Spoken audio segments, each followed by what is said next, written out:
আর নয় চিন্তা, আর নয় ভাবনা। এবার বাংলাদেশে চলে আসছে হারবাল সাপোর্টার। আপনি কি ভিডিও বানাতে বানাতে ক্লান্ত? সংসারে অশান্তি, ভিডিও বানাতে রুচি হচ্ছে না? আপনার ভিডিও কি কখনোই ফরিতে যায় নাই?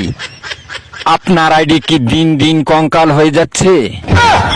আপনার কি ঘন ঘন হয়? আপনার আইডি কি ঘন ঘন ফিউজ হয়? লাইক ভিউ হয় না?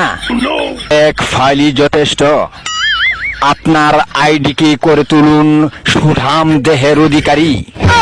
আপনার আইডিকে প্রতিদিন ভিডিও সেবন করান, সকাল বিকাল সন্ধ্যা, আর টিকটক ফরিও কাপান। হ্যাঁ ভাই, তাহলে আর দেরি নয়, আজ চলে আসুন কবিরাজ বাড়ি। এখানে টিকটকের 100% কঠিন ও জটিল রোগ